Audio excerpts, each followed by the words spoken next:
എനിക്ക് കയ്യബദ്ധങ്ങളൊക്കെ പറ്റും, എനിക്ക് എൻ്റെ ജീവിതത്തിൽ തെറ്റൊക്കെ പറ്റും. ഞാൻ എൻ്റെ ലൈഫിൽ ഇഷ്ടം പോലെ തെറ്റുകൾ ചെയ്തിട്ടുള്ള ഒരു സ്ത്രീയാണ്.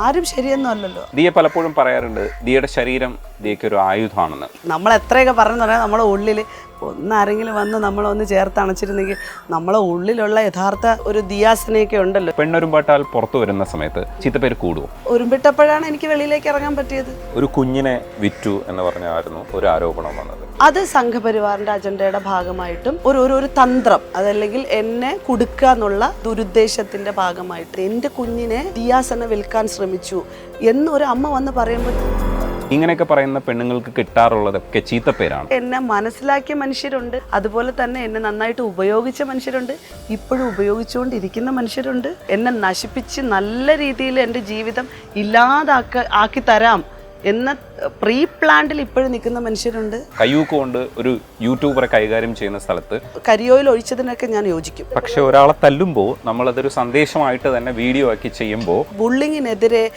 കേസുകൾ എടുക്കാൻ പറ്റുന്നില്ല പോലീസിന്. അതുകൊണ്ട് അയാളെ തല്ലിയ തീരുമോ? നിയമ സംവിധാനങ്ങളിൽ മാറ്റം ഉണ്ടാവാൻ നമ്മുടെ ഗതികെട്ട അവസ്ഥയാണത്. ദിയെ പലപ്പോഴും ട്രാൻസ്ജെൻഡർ ആണോ എന്ന് സംശയിച്ചിട്ടുണ്ട്. എനിക്ക് അതിലൊരു അഭിമാനക്കുറവുമില്ല. എൻ്റെ ജെൻഡർ സെക്ഷുവാലിറ്റി എന്താണെന്നുള്ളത് ആളുകളെ ബോധിപ്പിച്ച് എനിക്ക് ജീവിക്കേണ്ട ആവശ്യമൊന്നുമില്ല. ഈ പുരുഷന്മാർ സംവദിച്ച് ഈ സ്ത്രീകളെ വിറ്റ് ജീവിക്കുന്ന തരത്തിലുള്ള അനീതി കണ്ടപ്പോൾ, ആക്രമണം കണ്ടപ്പോൾ അതിൽ ഞാൻ പേടിച്ച് നാളെ ഈ സ്ത്രീകൾക്ക് എന്തെങ്കിലും സംഭവിക്കുമെന്ന് വിചാരിച്ച് ഞാൻ പ്രതികരിച്ചു. ദിയാസനയാണ് നമുക്കപ്പോൾ. ഹായ് ദിയ. ഹലോ. കഴിഞ്ഞ ബിഗ് ബോസ് സീസണിലാണ് നമ്മൾ കണ്ടത്. അതെ അതെ അതെ. ആ സമയത്ത് എനിക്ക് അധികം ദിയെക്കുറിച്ച് ചോദിക്കാൻ പറ്റില്ല. ചോദ്യങ്ങൾ കൂടുതലും ബിഗ് ബോസിനെ കുറിച്ചായിരുന്നു. അതുകൊണ്ടാണ് ദിയെ കൂടുതലായിട്ട് അറിയണമെന്ന് ഞാൻ വിചാരിക്കുന്നത്. താങ്ക് യു ചേട്ടാ, thank you so much. Diya ശരിക്കും ഇപ്പോൾ പെണ്ണൊരുമ്പട്ടാൽ എന്ന് പറയുന്ന പുസ്തകത്തിന്റെ പണിപ്പുരയിലാണെന്ന് എനിക്ക് പലപ്പോഴും ആ പേരിന് തന്നെ ഒരു ചെറിയ പ്രശ്നമുണ്ട്. പെണ്ണൊരുമ്പട്ടാൽ എന്ന് ഉപയോഗിക്കുന്നത് പലപ്പോഴും നെഗറ്റീവ് ആസ്പെക്റ്റിലാണ്. ദിയ പലപ്പോഴും പറയാറുണ്ട് ദിയയുടെ ശരീരം ദിയയ്ക്ക് ഒരു ആയുധമാണെന്ന്. ഇങ്ങനെയൊക്കെ പറയുന്ന പെണ്ണുങ്ങൾക്ക് കിട്ടാറുള്ളതൊക്കെ ചീത്തപ്പേരാണ്. ദിയയ്ക്ക് അത് അത്യാവശ്യം കൂടുതലായിട്ടുണ്ട്. അപ്പോൾ ഈ പെണ്ണൊരുമ്പാട്ടാൽ പുറത്തു വരുന്ന സമയത്ത് ചീത്തപ്പേര് കൂടുമോ? ഞാൻ ഈ സോഷ്യൽ ഇടത്ത് എന്നെ എങ്ങനെ ആളുകൾ നോക്കിക്കാണുന്നു എന്നതൊക്കെ എനിക്ക് എൻ്റെ ഒരു ലിമിറ്റേഷൻസ് ഒക്കെ കഴിഞ്ഞു. അതായത് ഇവർ എന്നെ ഇങ്ങനെ കാണും, എനിക്ക് ഇതിലൊരു പ്രശ്നം ഉണ്ടാവും എന്നുള്ള കാഴ്ചപ്പാടൊക്കെ മാറി. കാരണം എന്നെ സ്വീകരിക്കുന്നവർ എൻ്റെ ജീവിതാനുഭവങ്ങളുമായി ബന്ധപ്പെടുന്ന മനുഷ്യർക്ക് മാത്രമേ എന്നെ മനസ്സിലാക്കാൻ പറ്റുള്ളൂ എന്നാണ് ഞാൻ പൊതുവെ വിശ്വസിക്കുന്നത്. അതുകൊണ്ട് തന്നെ പലപ്പോഴും ഞാൻ എൻ്റെ വിഷയങ്ങൾ സംസാരിക്കുമ്പോഴോ അല്ലെങ്കിൽ എൻ്റെ കാര്യങ്ങൾ ഇങ്ങനെ തുറന്നു പറയുമ്പോഴോ അത് ആളുകൾക്ക് എല്ലാവർക്കും ഉൾക്കൊള്ളണമെന്നില്ല. കാരണം ഇവിടുത്തെ സോക്കോൾഡ് സമൂഹത്തിനകത്ത് ഒരു സിസ്റ്റം ഉണ്ട്, ഇങ്ങനെ കുടുംബത്തിൽ പെൺകുട്ടികൾ ജീവിക്കാൻ പാടുള്ളൂ. അപ്പോൾ പൊതുവേ ഇവിടെയുള്ള പെൺകുട്ടികളൊക്കെ അടക്കത്തിലും ഒതുക്കത്തിലും കുടുംബത്തിനകത്തുള്ള അച്ഛനും അമ്മയൊക്കെ പറയണത് അതേപോലെ അനുസരിച്ചും എന്ന് വെച്ചിട്ട് ഞാൻ ഈ പറയുന്നത് അമ്മയെ അച്ഛനെ അനുസരിക്കരുതെന്നുള്ളതല്ല ഞാൻ പറയുന്നത്. കാരണം പണ്ടത്തെ മനുഷ്യർക്ക് അവരുടേതായിട്ടുള്ള പെൺകുട്ടികളെ പ്രൊട്ടക്റ്റ് ചെയ്യുന്നതിൻ്റെ കുറേ ലിമിറ്റേഷൻസ് ഒക്കെ പഠിപ്പിച്ച് വെച്ചിട്ടുണ്ട്. അപ്പോൾ അതെത്ര വിദ്യാഭ്യാസം കൊടുത്താലും ആ ഒരു അണ്ടറിൽ നിന്ന് അത് മാറത്തില്ല. അതുകൊണ്ട് തന്നെ എന്നെ അങ്ങോട്ട് ഉൾക്കൊള്ളാൻ അത്തരം ആളുകൾക്ക് ഭയങ്കര ബുദ്ധിമുട്ടായിരിക്കും. അതേസമയം ഞാനും ഈ പറഞ്ഞതുപോലെ ഒരു കുടുംബത്തിനകത്ത് എനിക്കൊരു ഉമ്മ ഉണ്ട്, എന്നെ വളരെയധികം സ്നേഹിക്കുന്ന ഒരു ഉമ്മയാണ്, എനിക്കൊരു വാപ്പ ഉണ്ട്, അതുപോലെ എൻ്റെ മകനുണ്ട്. അപ്പോൾ എൻ്റെ കുടുംബത്തിന് അണ്ടറിൽ തന്നെയാണ് ഞാൻ നിൽക്കുന്നത്, ജീവിക്കുന്നത്. ഞാൻ ചെയ്യുന്ന കാര്യങ്ങളിലൊക്കെ എൻ്റെ കൂടെ സപ്പോർട്ട് ചെയ്ത് നിൽക്കുന്നത് ഈ പറഞ്ഞ കുടുംബം തന്നെയാണ്. അപ്പോൾ അതുകൊണ്ട് തന്നെ ഞാൻ കുടുംബങ്ങളിൽ ജീവിക്കുന്ന പെൺകുട്ടികളെ മുഴുവനായിട്ടല്ല പറയുന്നത്. ഈ പൊതുവേ ഒരു സോക്കോൾഡ് നമ്മുടെ സർക്കിൾ ഉണ്ടാക്കി വെച്ചിരിക്കുന്നത് ഇങ്ങനെ ആകാൻ പാടുള്ളൂ എന്ന്. അപ്പോൾ അതുകൊണ്ട് തന്നെ ഞാൻ അത്തരത്തിൽ സംസാരിക്കുമ്പം അത് എത്രത്തോളം ആവുമെന്ന് എനിക്കറിയില്ല. പിന്നെ ഈ പെണ്ണൊരുമ്പിട്ടാൽ എന്ന പേര് പുസ്തകത്തിന് ആസ്പെക്ട് ചെയ്ത് വെച്ചിരിക്കുന്നത് എന്നെ സംബന്ധിച്ചിടത്തോളം എന്നെ തടസ്സപ്പെടുത്തിയിടത്ത് നിന്ന് ഞാൻ ആ ചങ്ങലകളെയൊക്കെ പൊട്ടിച്ചെറിഞ്ഞിട്ട് പുറത്തേക്ക് വന്ന ഒരാളാണ്. അപ്പോൾ അതുകൊണ്ട് തന്നെ എനിക്ക് ചില സമയത്ത് എൻ്റെ ഇവിടുത്തെ ഭാഷയിൽ, ഇവിടെ ഒരുമ്പിട്ടവളെന്ന് പറയുന്ന തിരുവനന്തപുരം ഭാഷയായിട്ടാണ് ഞാൻ കാണുന്നത്, ഇവിടെ കുറേ പേര് പറയാറുണ്ട്. അപ്പോൾ അതുകൊണ്ട് തന്നെ പെണ്ണൊരുമ്പിട്ടാൽ എന്നുള്ളത് ഞാൻ ഒരുമ്പിട്ടപ്പോഴാണ് എനിക്ക് വെളിയിലേക്ക് ഇറങ്ങാൻ പറ്റിയത്.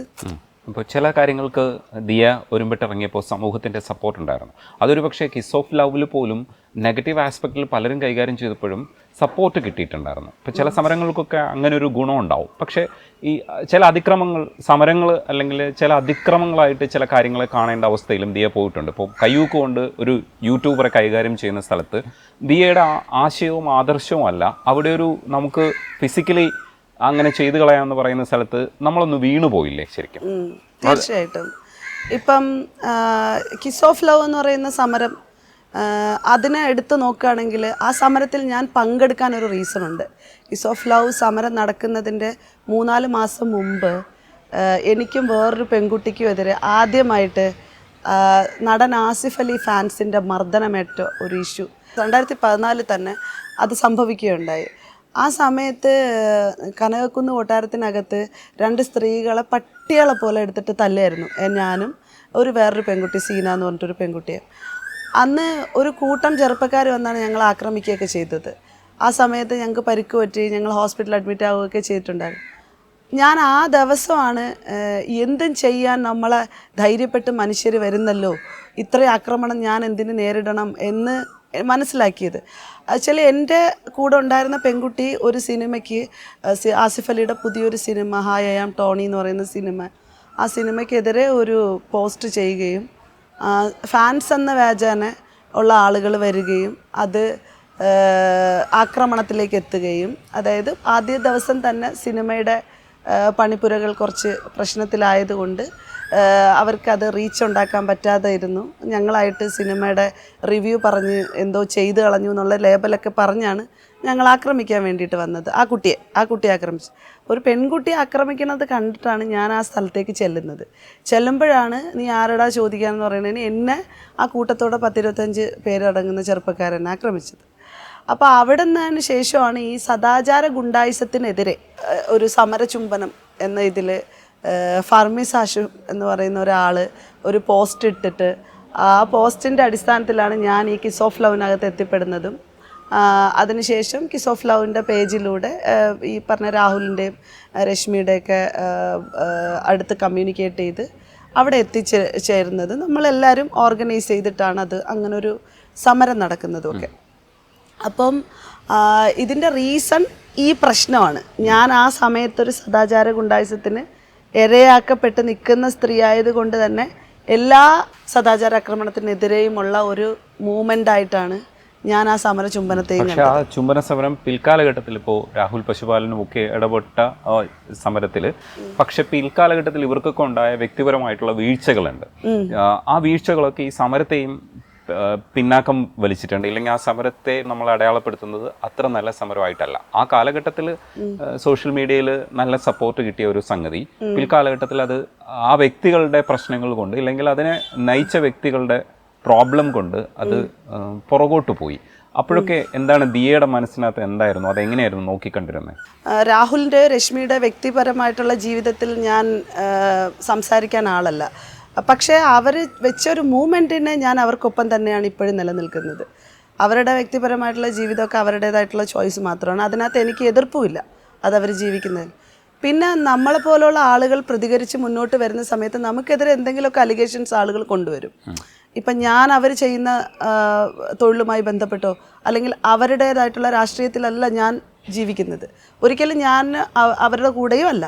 പക്ഷേ അവർ വേറെ ഇൻഡിവിജ്വൽസാണ്. അപ്പോൾ അവരെ അങ്ങനെ ആളുകൾ പറയുമ്പോഴത്തേക്ക് ഞാൻ പൊതുവെ അതിനെതിരെ സംസാരിക്കുന്ന ഒരാളാണ്. മീൻസ് എനിക്ക് ഇപ്പം അവരങ്ങനെ ആക്രമിക്കുന്ന സമയത്ത് ഇപ്പം അവരുടെ തൊഴിലുമായി ബന്ധപ്പെട്ടോ അല്ലെങ്കിൽ അവരെ ആക്രമിക്കുമ്പോൾ എനിക്കത് എതിർക്കാനോ അല്ലെങ്കിൽ സപ്പോർട്ട് ചെയ്യാനോ എനിക്ക് സാധിക്കില്ല. അതൊക്കെ അവരുടെ വ്യക്തിപരമായിട്ടുള്ള കാര്യമായതുകൊണ്ടാണ്. ഈ പറഞ്ഞതുപോലെ പ്രശ്നങ്ങളിൽ അകപ്പെടുന്നത് ചിലപ്പോൾ പെടുത്തുന്നതായിരിക്കാം, ചിലപ്പോൾ പെട്ടുപോകുന്നതായിരിക്കാം, ചിലപ്പോൾ ചില സിറ്റുവേഷനുകൾ ഹാൻഡിൽ ചെയ്യാൻ പറ്റാതെ വരുന്ന സമയത്തായിരിക്കാം പർപ്പസ്ഫുള്ളി ആരും തന്നെ ഒരു നെഗറ്റീവ് ഇമ്പാക്റ്റ് ഉണ്ടാക്കണം അല്ലെങ്കിൽ ഒരു നെഗറ്റീവ് ഇമേജ് വേണം ജീവിതത്തിൽ എനിക്ക് ഒരു എല്ലാ പ്രശ്നങ്ങളിലൂടെ കടന്നു പോകണം എന്ന് ചിന്തിക്കുന്ന മനുഷ്യരാരും തന്നെ ഇല്ല. എന്തെങ്കിലുമൊക്കെ ചെയ്യാൻ ശ്രമിക്കുന്നതൊക്കെ ഓരോ മൂവ്മെൻ്റ് ഭാഗമായിട്ട് തന്നെയാണ് എൻ്റെ ചുറ്റിലുള്ള ആളുകളൊക്കെ ഞാൻ നോക്കിക്കണ്ടതിൽ വെച്ച് മനസ്സിലാക്കിയിട്ടുള്ളത്. ദിയ ശരിക്കും ചെങ്ങറ സമരത്തിൽ പോയി പാർട്ടിസിപ്പേറ്റ് ചെയ്യുമ്പോൾ ദിയയുടെ മനസ്സിനകത്തുള്ള പ്രത്യയശാസ്ത്രത്തെക്കുറിച്ച് നാട്ടുകാർക്കൊരു ബോധ്യം കിട്ടുന്നു.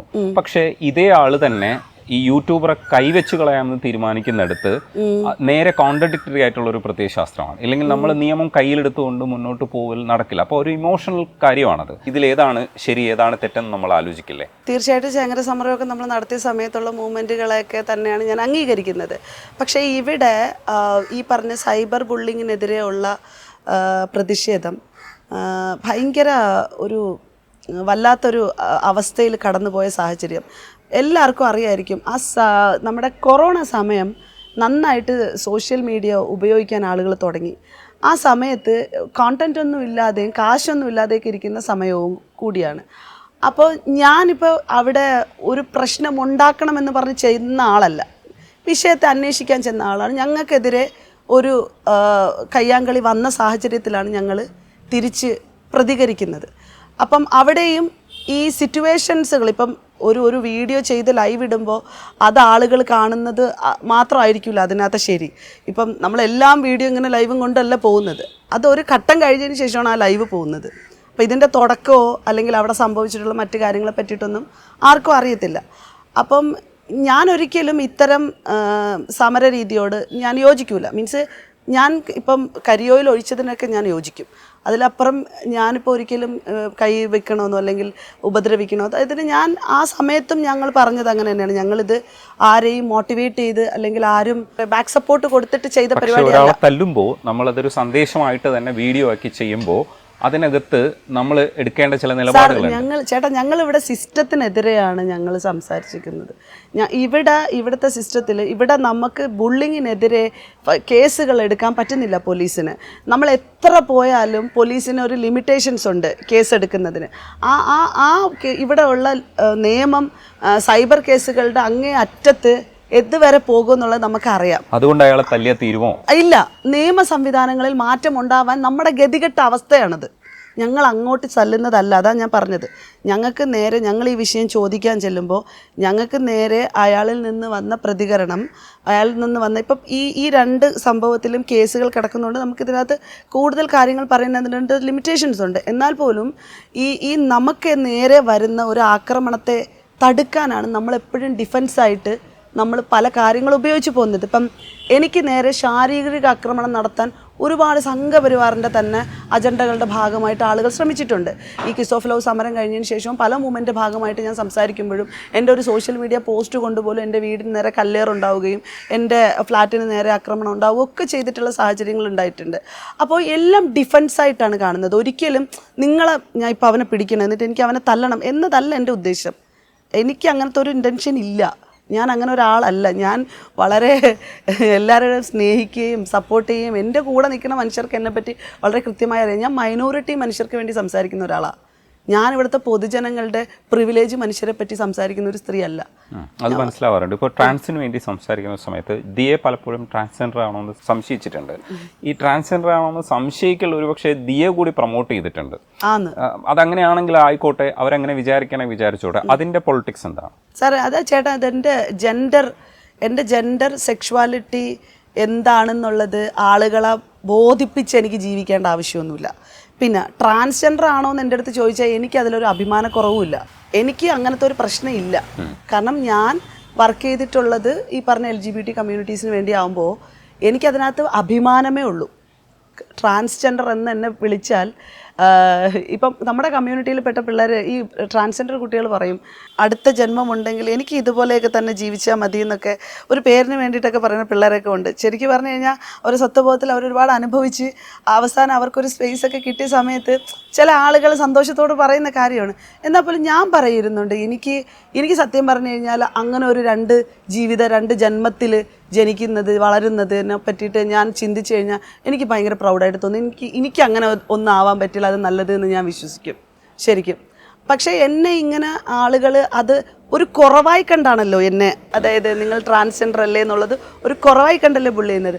പക്ഷേ ഞാൻ ഈ പൊതുസമൂഹത്തോട് പറയുന്ന ഒരേ ഒരു കാര്യം എന്താണെന്ന് വെച്ചാൽ, നിങ്ങൾ ആ കുറവായി കണ്ട് നിങ്ങൾ എന്നെ ബുള്ളി ചെയ്യുന്ന കാര്യം ഞാൻ ആത്മാഭിമാനത്തോടും ഞാൻ അഭിമാനത്തോടു കൂടിയാണ് എടുക്കുന്നത്. കാരണം ഇന്ന് ഞാൻ മരിച്ചു കിടന്നാൽ അല്ലെങ്കിൽ എനിക്ക് വല്ലതും സംഭവിച്ചാൽ എൻ്റെ ചുറ്റിലും ഒരു 10 ട്രാൻസ് പീപ്പിൾസ് അല്ലെങ്കിൽ ഒരു LGBT പീപ്പിൾസ് ഒരു 10-15 പേരെങ്കിലും ഉണ്ടാവും എന്നതിനകത്ത് യാതൊരുവിധ സംശയം വേണ്ട. എൻ്റെ ചുറ്റിൽ നിൽക്കുന്ന 600 മനുഷ്യരെക്കാട്ടിലും സപ്പോർട്ട് ചെയ്യുകയും എന്നെ സ്നേഹിക്കുകയും എന്നെ ചേർത്ത് പിടിക്കുകയും ചെയ്യുന്നത് അവർ തന്നെയാണ്. അതുകൊണ്ട് എനിക്കതൊരു അഭിമാനം തന്നെയാണ്. തീർച്ചയായിട്ടും അത് അഭിമാനിക്കേണ്ട കാര്യം തന്നെയാണ്. ദിയയുടെ പ്രതികരണ ശേഷി കാണുന്ന സമയത്ത് ദിയയെക്കുറിച്ചുള്ള ചില കാര്യങ്ങൾ മനസ്സിലാക്കുമ്പോൾ, അതായത് ദിയയുടെ വാപ്പയ്ക്ക് സമാനമായിട്ടുള്ള ആൾ ദിയെ ആ തരത്തിൽ നോക്കി കാണാൻ ശ്രമിക്കുമ്പോൾ ദിയ തട്ടിമാറ്റി മുന്നോട്ട് പോയതല്ലാതെ പ്രതികരിച്ചില്ല. ഒരുപക്ഷെ അത് ചെറുപ്പത്തിലായതുകൊണ്ട് നമുക്ക് അങ്ങനെ ഒരു കരുത്ത് നേടാനുള്ളൊരു അവസരം അല്ലാത്തതുകൊണ്ടാണോ അങ്ങനെ ഒരു ഹാംഫുള്ളായിട്ടുള്ള അനുഭവം ഉണ്ടായിട്ടും ദിയ അതിനോട് സോഫ്റ്റായിട്ട് പെരുമാറിയത്? എന്തായിരുന്നു അന്നത്തെ മാനസികാവസ്ഥ? ഒന്ന് അന്നത്തെ സമയത്തൊന്നും എനിക്ക് പ്രതികരിക്കാനുള്ള ശേഷിയൊന്നും ഉണ്ടായിരുന്നില്ല. ഞാൻ ചെറിയ കുട്ടിയായിരുന്നു. എൻ്റെ ലൈഫ് എന്നെ പഠിപ്പിച്ചതിൽ നിന്നാണ് ഞാൻ കൂടുതൽ മുന്നോട്ട് വന്നിട്ടുള്ളത്. ചേട്ടാ, ഈ പ്രതികരിക്കുക എന്ന് പറയുന്നത് ജീവിതത്തിൻ്റെ തിക്താനുഭവങ്ങൾ കൊണ്ട് മുന്നോട്ട് വന്ന് റിയാക്ട് ചെയ്ത് പോകുന്ന ഒരു അവസ്ഥയാണ് ചേട്ടാ. ഇതെനിക്ക് നിങ്ങളെ ഇത് ചെയ്തേ പറ്റുള്ളൂ, നാളെ അവനിട്ട് 2 പ്രാവശ്യം കൊടുക്കണം, ശരിയാക്കി തരാം, ഈ സെറ്റിലല്ല ഞാൻ എൻ്റെ ജീവിതമോ എൻ്റെ തോട്ടോ വെച്ചിരിക്കുന്നത്. ഇതൊക്കെ എൻ്റെ ജീവിതത്തിലേക്ക് വരുന്ന സമയത്ത് ഉണ്ടായി പോകുന്നതാ. ഇപ്പം പറഞ്ഞ വിഷയം എന്ന് പറഞ്ഞാൽ എൻ്റെ കുടുംബത്തിനെ അതിൻ്റെ ഉള്ളിലത്തെ സ്വൈര്യ ജീവിതത്തെ നശിപ്പിക്കരുത്, ഞാൻ കാരണം അങ്ങനത്തെ ഒരു പ്രശ്നം ഉണ്ടാവരുത്, അല്ലെങ്കിൽ ഈ വാപ്പാക്ക് സമമുള്ള ആളിൻ്റെ കുടുംബം എന്ന് പറയുന്നതും എൻ്റെ കുടുംബമാണ്, അവർക്ക് ബുദ്ധിമുട്ടുണ്ടാവരുത് എന്നതും കൂടി ഞാൻ കൺസിഡർ ചെയ്തിട്ടുണ്ട്. ഇപ്പം ഞാൻ എൻ്റെ കുടുംബത്തിൽ അത് സംസാരിക്കുമ്പോൾ ഞാൻ 1-2 പേരെടുത്ത് അത് സംസാരിച്ചിട്ടുണ്ടെങ്കിൽ അവർ മക്കളെ നീ പ്രശ്നമൊന്നും ഉണ്ടാക്കാതെ നീ അല്ല 18 വയസ്സ് കഴിഞ്ഞിട്ടില്ല സമാധാനപ്പെടൂ എന്ന് പറഞ്ഞാണ് എന്നെ ഇതാക്കിയിട്ടുള്ളത്. അപ്പോൾ എൻ്റെ കുടുംബം അത്രയേ ഉള്ളൂ. എൻ്റെ കുടുംബം ഒരു ഓർത്തഡോക്സ് ഫാമിലിയാണ് എൻ്റെ കുടുംബം. അപ്പോൾ അവർക്ക് അതേ അറിയുള്ളൂ. പക്ഷെ ഇന്ന് കുറേയൊക്കെ മാറ്റങ്ങൾ വന്നിട്ടുണ്ട്. പണ്ട് ഞാനൊരു പുരികം ത്രെഡ് ചെയ്താലോ അല്ലെങ്കിൽ ഞാനൊന്ന് ഷോൾ ഇല്ലാതെ നടന്നാലോ ഒക്കെ എൻ്റെ അമ്മാവന്മാരൊക്കെ എന്നെ ആക്രമിക്കാൻ വരുമായിരുന്നു. ഇപ്പം അവരുടെ കുട്ടികളുടെ ഇടയിൽ അത്തരത്തിലൊന്നും കണ്ട അവർക്ക് പ്രശ്നങ്ങളൊന്നുമില്ല. അപ്പം ഞാൻ ഇപ്പം ഇരുന്ന് ആലോചിക്കും, അന്ന് അവർ എന്നെ എതിർത്തെങ്കിലും ഇന്ന് അവരുടെ മക്കളുടെ മുമ്പ് ചിലപ്പോൾ മേ ബി അവർക്ക് വാ തുറന്ന് പറയാൻ പറ്റാത്തതായിരിക്കും. കാരണം കുട്ടികൾ തിരിച്ച് സംസാരിക്കും, ഞാൻ ഇന്ന് ജീവിക്കുന്ന 20-ാം നൂറ്റാണ്ടിലാണ്, ഞാൻ പൊയ്ക്കൊണ്ടിരിക്കുകയാണ്, അപ്പം നിങ്ങൾ എന്നെ ഇങ്ങനെ ഇതാക്കരുത്, എൻ്റെ ലൈഫിൻ്റെ പ്രൈവസികളെ ഇങ്ങനെ എതിർത്ത് ഇതാക്കരുത്, ഞാൻ മര്യാദയ്ക്കാണ് ജീവിക്കുന്നതെന്നൊരു വാക്ക് പറയുമ്പോൾ അവർക്ക് ചിലപ്പം അടഞ്ഞു പോകുന്നതായിരിക്കും. അവർക്ക് അന്ന് എന്നെ ഉപദ്രവിക്കാൻ പറ്റിയെന്നുള്ളത്. അപ്പം അതിൽ എനിക്കൊരു സങ്കടമുണ്ട്. കാരണം എന്നെ എടുത്ത് വളർത്തി എന്നെ അത്രമാത്രം സ്നേഹിച്ച മനുഷ്യരൊക്കെ എന്നെ ഇന്ന് തള്ളി പറയുമ്പോൾ എനിക്കതിനകത്തൊരു ഭയങ്കര പ്രശ്നങ്ങളൊക്കെ ഉണ്ട്. ഈ കുടുംബത്തിൽ നിന്ന് ഇറങ്ങിപ്പോയി തെരുവിലൊക്കെ 2-3 മാസം കഴിഞ്ഞിട്ടുണ്ടെന്ന് കേട്ടിട്ടുണ്ട്. അത് ഈ പ്രശ്നം കാരണമാണോ കുടുംബത്തിൽ നിന്ന് ഇറങ്ങിപ്പോകുന്നത്? അത് എൻ്റെ വിവാഹ ജീവിതവുമായി ബന്ധപ്പെട്ടിട്ട് എനിക്ക് എൻ്റെ മകൻ ഉണ്ടായതിന് ശേഷം എനിക്ക് അടുത്ത വിവാഹം എന്ന രീതിയിലുള്ള ഒരു ഫോഴ്സ്ഫുൾ കാര്യങ്ങൾ വരികയും അല്ലെങ്കിൽ എൻ്റെ ജീവിതത്തിൻ്റെ മുന്നോട്ട് ഇനി എന്തെന്ന് എനിക്ക് ഒരു ഐഡിയ ഇല്ലാതെ ഒക്കെ നിന്ന സമയത്ത് എനിക്ക് ഭയങ്കര അൺകംഫർട്ടബിൾ ആയിരുന്നു. എൻ്റെ വീടൊക്കെ, എൻ്റെ വീട്, എൻ്റെ ചുറ്റുപാട്, എൻ്റെ കുടുംബം, എൻ്റെ നാട്ടുകാർ, എനിക്ക് അവരുടെ ഒന്നും മുമ്പിലൊന്നും ഇതാക്കാനൊന്നും പറ്റിയിട്ടൊന്നുമില്ല. ഞാൻ എൻ്റെ പ്രശ്നം, അതായത് എൻ്റെ ഹസ്ബൻഡുമായിട്ടുള്ള വിഷയം നടക്കുന്ന സമയത്തൊക്കെ ഞാൻ ഹസ്ബൻഡിൻ്റെ ഉപദ്രവമൊക്കെ കാരണം ഞാൻ വളരെ ചുരുങ്ങിയ സമയത്തിൽ രക്ഷപ്പെട്ട ഒരു സ്ത്രീയാണ് ഞാൻ. അതിനുശേഷം എനിക്ക് ജീവിക്കാൻ പറ്റാതെ എൻ്റെ കയ്യിൽ നിന്ന് പോയി ഞാൻ ആത്മഹത്യക്ക് ശ്രമിച്ചിട്ടുള്ള ഒരു സ്ത്രീയാണ് ഞാൻ. കിണറ്റിലൊക്കെ എടുത്ത് ചാടി, സത്യം പറഞ്ഞു കഴിഞ്ഞാൽ. അവിടെ നിന്ന് എൻ്റെ നാട്ടുകാരെ എന്നെ വലിച്ച് കയറ്റിയതൊക്കെയാണ്. അപ്പം എൻ്റെ ലൈഫിൽ എനിക്കൊരു പാസ്റ്റ് ഉള്ളത് ഭയങ്കരമാണത്. അതായത് അന്ന് ഞാൻ മരിച്ചു പോയിരുന്നെന്നുണ്ടായിരുന്നെങ്കിൽ ഇന്ന് നിങ്ങൾ കാണുന്ന ഒരു ദിയാസനൊന്നും ഉണ്ടാവില്ല. അപ്പം ഇത് എൻ്റെ ഒരു അവസ്ഥയാണ്. ഞാൻ അവിടെ നിന്ന് കയറി വരുമ്പോൾ എനിക്ക് പിന്നെ എൻ്റെ ചുറ്റിലും എൻ്റെ പൊതുസമൂഹത്തിനൊന്നും നോക്കാനൊന്നും പറ്റത്തില്ലായിരുന്നു. എൻ്റെ നാട്ടുകാരെ ഫേസ് ചെയ്യാൻ ബുദ്ധിമുട്ട്, എൻ്റെ വീട്ടുകാരെ ഫേസ് ചെയ്യാൻ ബുദ്ധിമുട്ട്. കാരണം എൻ്റെ വീട്ടുകാർ തന്നെ നോക്കിക്കണ്ട ഒരു ജീവിതത്തിലേക്കാണ് ഞാൻ പോയത്. എൻ്റെ ലൈഫ് നശിച്ചു എന്ന് കാണുമ്പം ആ ഓർത്തഡോക്സ് ലൈഫിനകത്ത് ജീവിക്കുന്ന ഒരു പെൺകുട്ടിക്ക് അത് എക്സ്ട്രീം, അതാണ് അവളുടെ ലൈഫ്. ആ ലൈഫ് കഴിഞ്ഞാൽ പിന്നെ ഒന്നും തന്നെ ഇല്ല. പിന്നെ എന്തോ ഒരു ഭ്രാന്തമായ അലച്ചിലിൻ്റെ ഭാഗമായിട്ട് വീട്ടിൽ നിന്നൊക്കെ ഇറങ്ങി പോരുന്നതാ. ആ പോരുന്ന പോക്ക് ഇങ്ങനെ തെരുവിലേക്ക് എത്തിപ്പെടുകയും അവിടെയൊക്കെ കിടന്ന് ആദ്യം ഞാൻ കാണുന്ന മനുഷ്യർ എൻ്റെ ചുറ്റിൽ കിടന്നുറങ്ങുന്ന മനുഷ്യരെയാണ്. അവരെയൊക്കെ കണ്ട് അവരുടെയൊക്കെ ജീവിതം മനസ്സിലാക്കി വന്നപ്പോൾ ഞാൻ ഭയങ്കര സൗകര്യത്തിലായിരുന്നല്ലേ ജീവിച്ചിരുന്നത് എന്ന് എനിക്ക് മനസ്സിലായി. അവരുടെയൊക്കെ ലൈഫിനെ വെച്ച് എനിക്ക് കിടക്കാടം ഉണ്ടായിരുന്നു. ഞാൻ ആക്ച്വലി അതിനെ കളഞ്ഞിട്ട് ഞാൻ വന്നതാ. അപ്പോൾ എന്നെ സംബന്ധിച്ചിടത്തോളം അവരുടെ പ്രശ്നങ്ങൾ കേട്ടപ്പോഴത്തേക്ക് അത്രയും പ്രശ്നമല്ല എനിക്കുള്ളത്. അവർക്കൊക്കെ ഉള്ളത് ഭയങ്കര പ്രശ്നം, എന്നിട്ട് അവർ ജീവിച്ചിരിക്കുന്നു. പിന്നെ ഞാൻ സ്വമേധയാ ഞാനൊരു പ്രതിജ്ഞ എടുത്ത് എനിക്ക് ജീവിക്കണം, ഇനി ഒരിക്കലും അത്തരത്തിലുള്ള ചിന്തകളെ പറ്റിയിട്ട് ആലോചിക്കരുത്, ലൈഫ് ഭയങ്കരമായിട്ട് നല്ല രീതിയിൽ കൊണ്ടുപോകണം, മുന്നോട്ട് വരണം, എൻ്റെ പേര് ഞാൻ ഇവിടെ എനിക്ക് സെറ്റ് ചെയ്യണം എന്ന് വിചാരിച്ചിട്ട് ഞാൻ ഇറങ്ങി തിരിച്ചതാണ്. ഞാൻ ഇതുവരെയുള്ള എൻ്റെ ലൈഫിൽ എനിക്കിപ്പോൾ 35 എൻ്റെ ഏജ്, ഈ സമയം വരെയും എനിക്കുള്ളത് ഞാൻ മാത്രമാണ്. എന്നെ കെട്ടിപ്പടുത്താനായാലും ഞാൻ നിൽക്കുന്നതായാലും ഞാൻ സർവൈവ് ചെയ്യുന്നതൊക്കെയും ഞാൻ മാത്രമാണ്. ഇന്ന് ഞാൻ ഒറ്റയ്ക്കാണ് എൻ്റെ ജീവിതത്തിലെ എല്ലാം. ഞാൻ ഒറ്റയ്ക്ക് എൻ്റെ കുടുംബത്തെ നോക്കാനാണെങ്കിലും ഞാനാണുള്ളത്. അപ്പോൾ എൻ്റെ ചുറ്റിൽ നിൽക്കുന്ന മനുഷ്യർക്ക് ഞാൻ എങ്ങനെ ജീവിക്കുന്നു, അല്ലെങ്കിൽ ഞാൻ എന്തോരം കഷ്ടപ്പെടുന്നു, ഞാൻ എന്തോരം മനുഷ്യരെ ഹെൽപ്പ് ചെയ്യുന്നു, ഇതൊന്നും ആർക്കും അറിയില്ല. ഞാൻ സോഷ്യൽ മീഡിയയിൽ പബ്ലിസിറ്റി കൊടുത്ത് ഞാൻ ആളുകളെ സഹായിക്കുന്നത് കൊട്ടിഘോഷിക്കാറില്ല ഞാൻ ഒരു രീതിയിലും. കാരണം നമ്മൾ ഒരാളെ സഹായിക്കുന്നത് ഒരിത് അറിയരുതെന്ന് പറയുമല്ലോ, അതുകൊണ്ടാണ് അത്രയും എക്സ്പ്ലോർ. എനിക്കൊരു നന്മമരം കളിക്കാം ജീവിതത്തിൽ വേണമെങ്കിൽ, അത് ഞാൻ ഫേക്കാവും. അതേസമയം ഞാനൊരു ആക്റ്റീവായി ബോൾഡായി നിന്നുകൊണ്ട് എനിക്ക് ചെയ്യേണ്ട പണികളുണ്ട്. എന്നെ ഈ സമൂഹം ഏൽപ്പിച്ചിരിക്കുന്ന, ഞാനൊരു പൗരൻ, ഇന്ത്യൻ പൗരൻ എന്നുള്ള രീതിയിൽ എൻ്റെ ഉത്തരവാദിത്തങ്ങൾ അതെന്താണ് എനിക്ക് ചെയ്യേണ്ടതെന്ന് വെച്ചാൽ ഞാൻ കുറേ പണിയെടുത്തിട്ടുണ്ട് കേട്ടോ.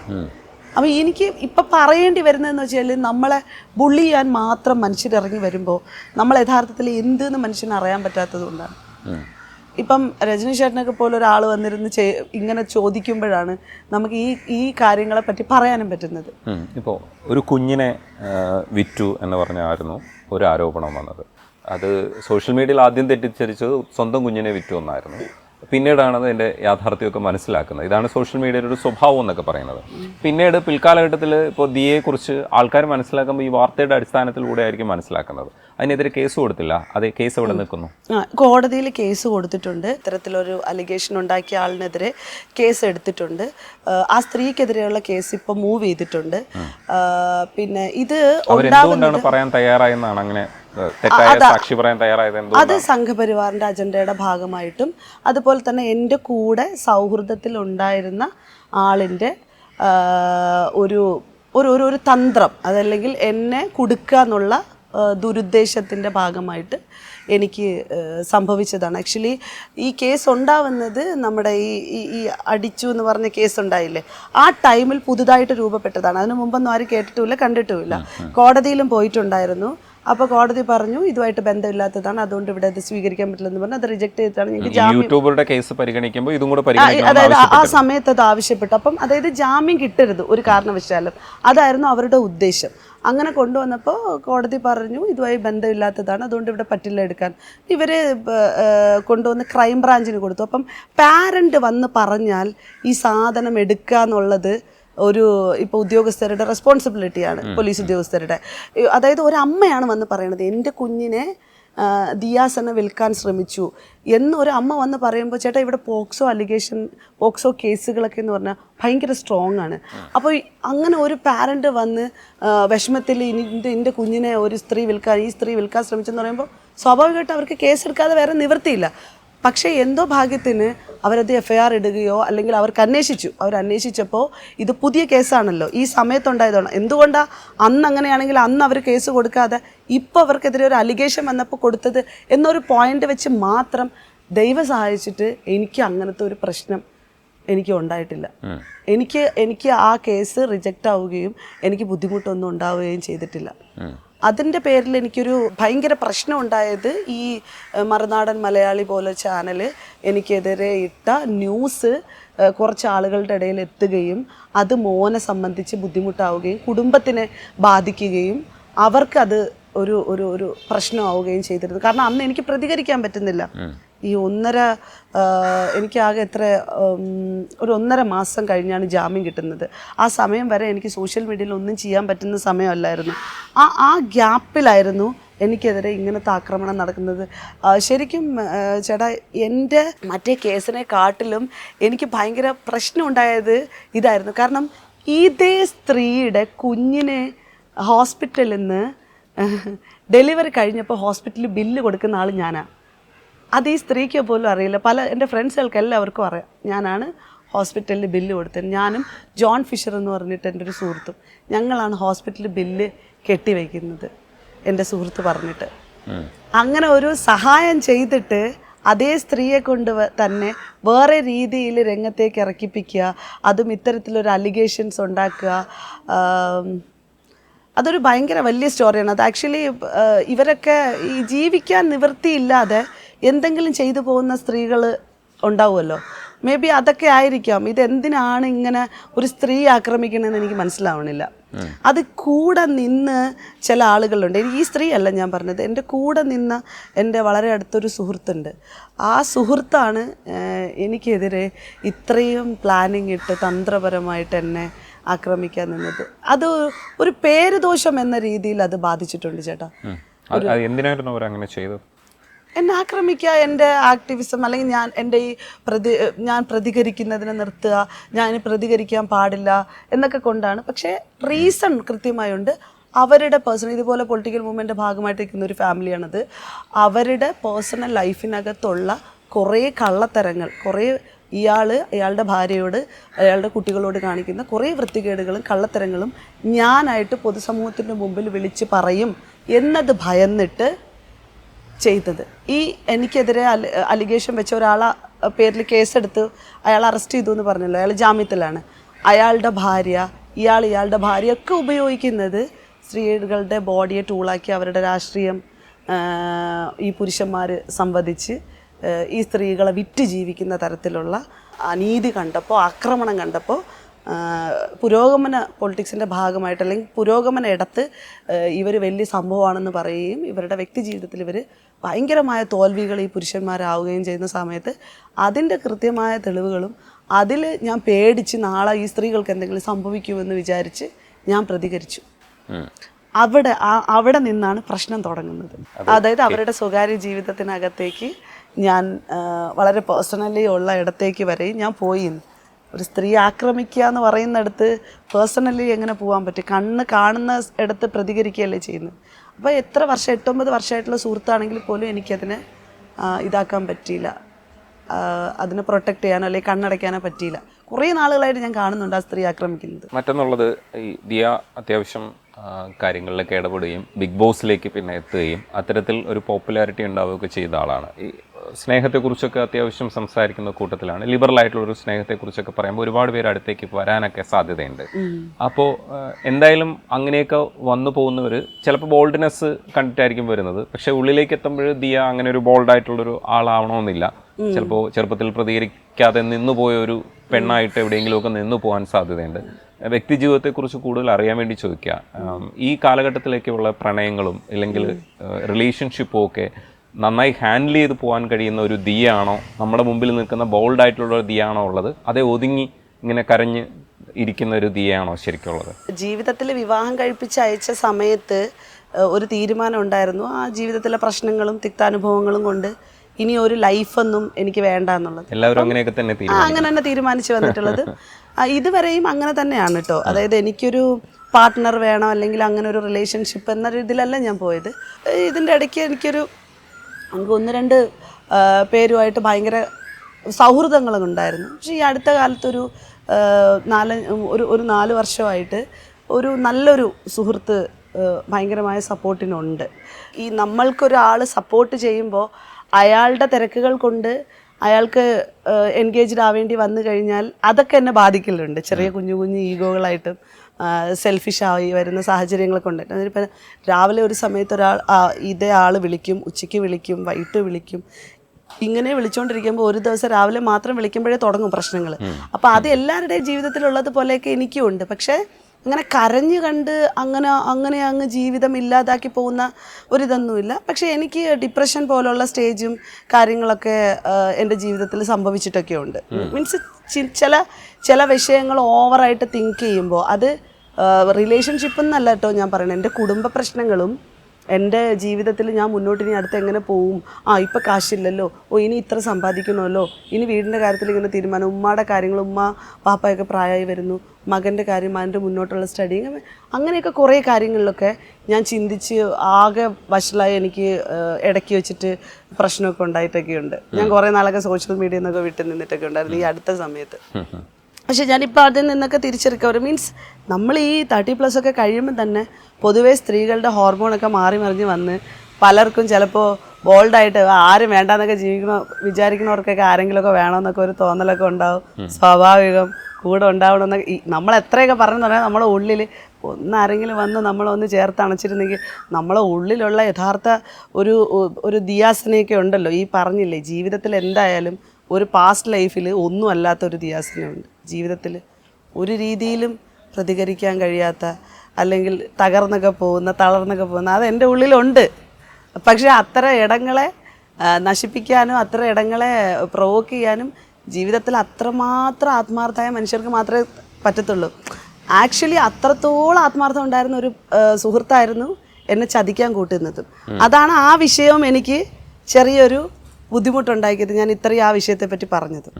അപ്പം അതുപോലെ എൻ്റെ ചുറ്റിൽ വന്നിട്ടുള്ള മനുഷ്യരൊക്കെ എന്നെ മനസ്സിലാക്കിയ മനുഷ്യരുണ്ട്, അതുപോലെ തന്നെ എന്നെ നന്നായിട്ട് ഉപയോഗിച്ച മനുഷ്യരുണ്ട്, ഇപ്പോഴും ഉപയോഗിച്ചുകൊണ്ടിരിക്കുന്ന മനുഷ്യരുണ്ട്.